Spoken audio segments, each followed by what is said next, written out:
Assalamualaikum warahmatullahi wabarakatuh. Jalan-jalan ke kota tua, singgah sejenak di rumah saudara.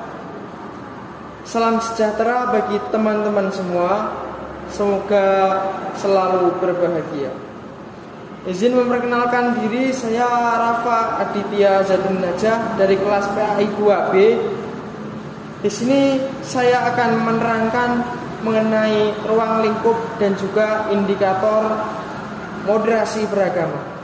Apa saja yang ada di dalamnya? Silahkan disimak. Terima kasih. Sebelum masuk ke topik dan juga pembahasan yang lebih mendalam lagi, apakah teman-teman tahu apa itu moderasi beragama? Perlu digarisbawahi dan juga perlu diingatkan. Di sini kita akan membahas mengenai moderasi beragama, bukan moderasi agama. Karena agama sampai kapanpun tidak akan pernah bisa untuk dimoderasikan. Moderasi beragama bukanlah sebuah agama baru, bukanlah sebuah sekte-sekte baru ataupun sebuah ajaran baru. Melainkan moderasi beragama adalah cara memahami dan juga mengamalkan ajaran agama yang ditekankan kepada kepentingan kemanusiaan. Artinya pemahaman dan juga pelaksanaan ajaran agama yang mengutamakan kemaslahatan bersama, kedamaian bersama. Itulah moderasi beragama. Pembahasan yang pertama yaitu mengenai ruang lingkup moderasi beragama. Masuk ke dalam pembahasan yang awal. Moderasi beragama, yang dimoderasi bukanlah agama, akan tetapi cara memahami, cara berpikir dan cara menjalankan ajaran agama tersebut. Contoh, cara memahami ayat Al-Quran yang dianggap seakan Islam itu memperbolehkan sebuah kekerasan ataupun sebuah pembunuhan. Seperti contoh di dalam Quran surat Al-Baqarah ayat 191 yang berbunyi A'udzu billahi minasyaitonir rajim. Bismillahirrahmanirrahim.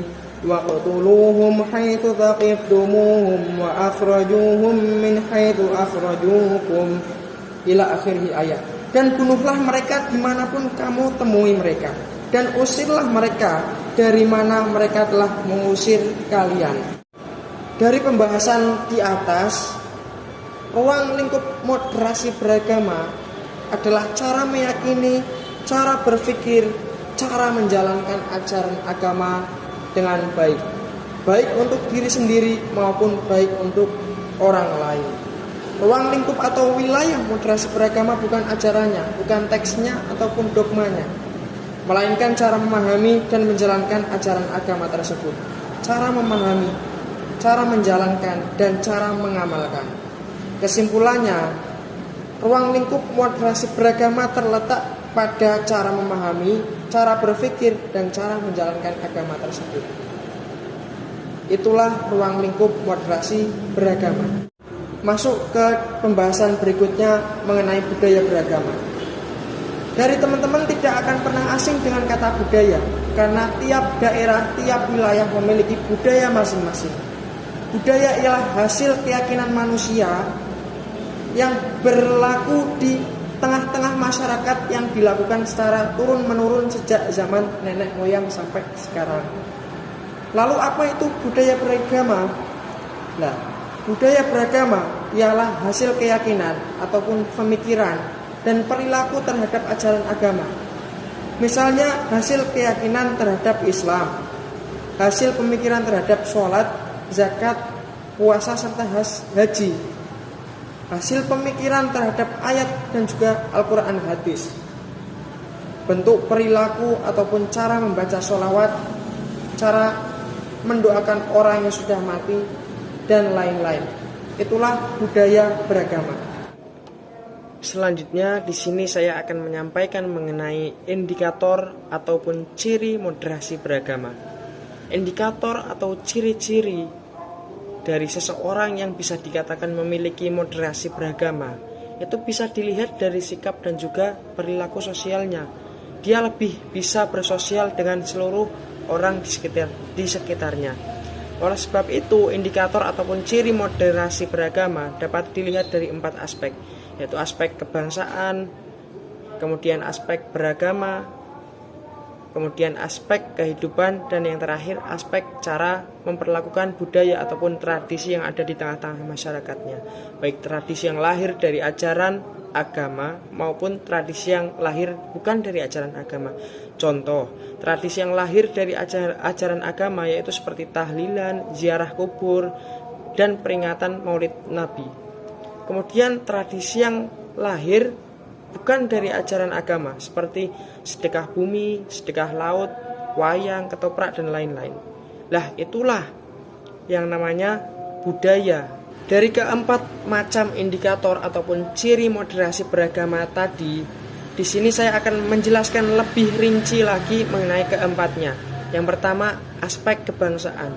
Moderasi beragama adalah kesediaan dan kesanggupan menerima Pancasila sebagai dasar negara Republik Indonesia. Kemudian moderasi beragama dari aspek kebangsaan ini berarti memiliki jiwa nasionalisme yang tinggi, cinta tanah air, mempertahankan dengan sepenuh jiwa, sepenuh hati Pancasila sebagai dasar negara Indonesia.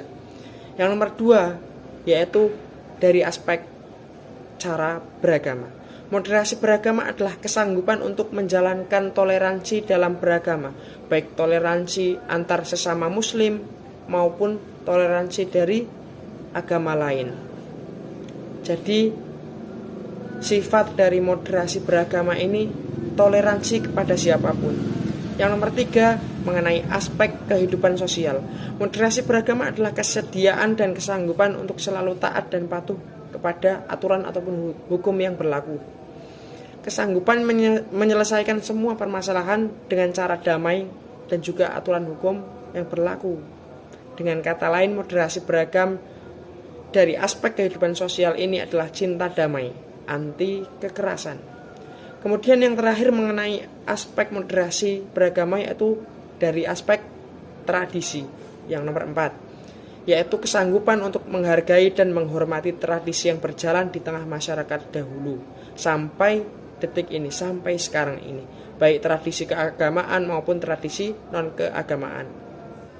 Jadi dari awal yang telah saya sampaikan sampai detik ini, yang bisa kita simpulkan teman-teman mengenai moderasi beragama, yaitu moderasi beragama merupakan sikap dan cara bagaimana beragama yang mengedepankan keseimbangan, toleransi, dan juga saling menghormati sebuah perbedaan. Ruang lingkup moderasi beragama mencangkup aspek individu, sosial, dan juga kelembagaan. Secara individu, moderasi beragama mengajak setiap orang untuk beragama dengan penuh kesadaran dan juga sikap yang taat kepada agama.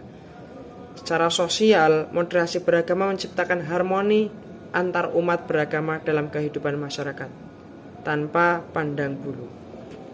Dengan demikian, moderasi beragama menjadi kunci dalam menciptakan kehidupan beragama yang damai, inklusif, dan harmonis di tengah keberadaan masyarakat, dan bisa saling mencintai satu sama lain. Sekian yang dapat saya sampaikan, kurang lebihnya mohon maaf. Assalamualaikum warahmatullahi wabarakatuh.